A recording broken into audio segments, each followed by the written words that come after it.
पिता का आशीर्वाद। जब मृत्यु का समय निकट आया तो पिता ने अपने इकलौते पुत्र धनपाल को बुलाकर कहा कि बेटा, मेरे पास धन संपत्ति तो नहीं है कि मैं तुम्हें विरासत में दूं, पर मैंने जीवन भर सच्चाई और ईमानदारी से काम किया है, तो मैं तुम्हें आशीर्वाद देता हूं कि तुम जीवन में बहुत सुखी रहोगे और धूल भी हाथ में लोगे तो वह भी सोना बन जाएगी। बेटे ने सिर झुकाकर पिताजी के पैर छुए। पिता ने सिर पर हाथ रखकर आशीर्वाद दिया और अपने प्राण त्याग दिए। अब घर का खर्च बेटे धनपाल को संभालना था। उसने एक छोटी सी ठेली गाड़ी पर अपना व्यापार शुरू किया। धीरे धीरे व्यापार बढ़ने लगा। एक छोटी सी दुकान ले ली। व्यापार और बढ़ा।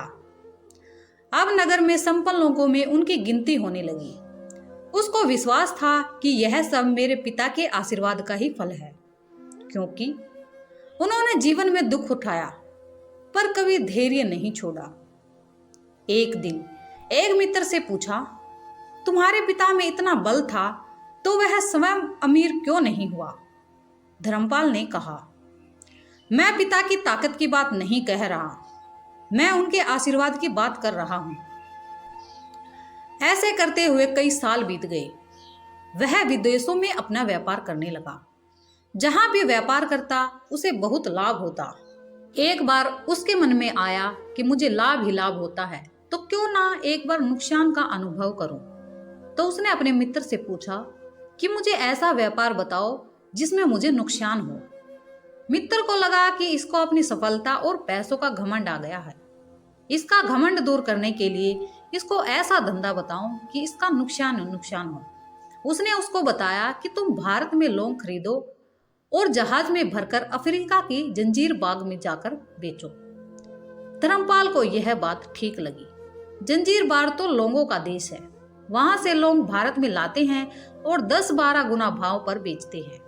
परंतु धर्मपाल ने तय किया कि मैं भारत में लौंग खरीदकर जंजीर बाग में खुद लेकर जाऊंगा।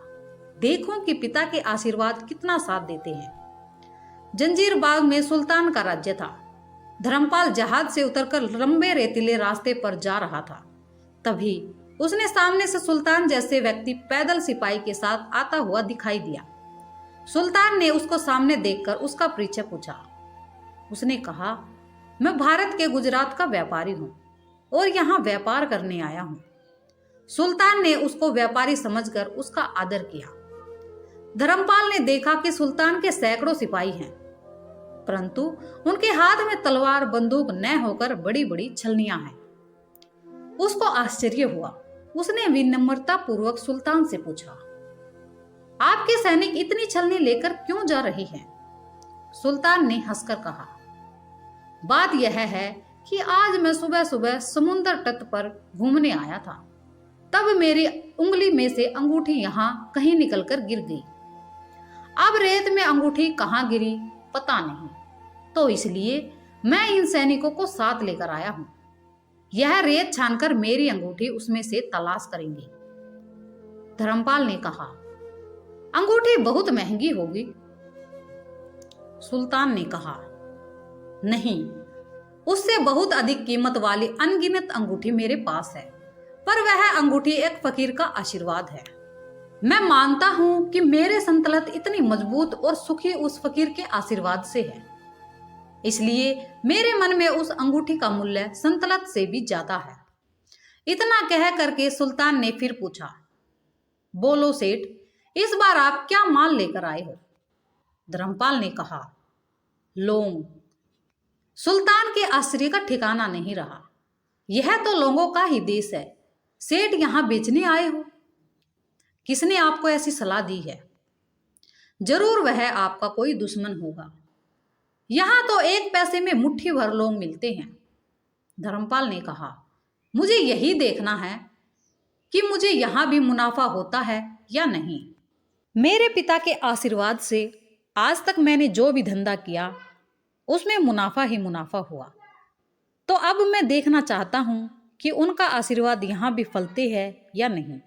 सुल्तान ने पूछा, पिता के आशीर्वाद, इसका क्या मतलब है? धर्मपाल ने कहा, मेरे पिता सारे जीवन ईमानदारी और मेहनत से काम करते रहे, परंतु धन नहीं कमा सके। उन्होंने मरते समय मुझे भगवान का नाम लेकर मेरे सिर पर हाथ रखकर आशीर्वाद दिया था कि तेरे हाथ में धूल भी सोना बन जाएगी। ऐसा बोलते बोलते धर्मपाल नीचे झुका और जमीन की रेत से एक मुट्ठी भरी और सुल्तान के सामने मुट्ठी खोली तो उसके हाथ में सुल्तान की गुमी हुई अंगूठी थी। अंगूठी देखकर सुल्तान बहुत प्रसन्न हुआ और बोला, मांग सेठ, आज तू जो भी मांगेगा मैं दूंगा। इस कहानी से शिक्षा मिलती है कि पिता के आशीर्वाद हो तो दुनिया की कोई ताकत कहीं भी तुम्हें पराजित नहीं होने देगी।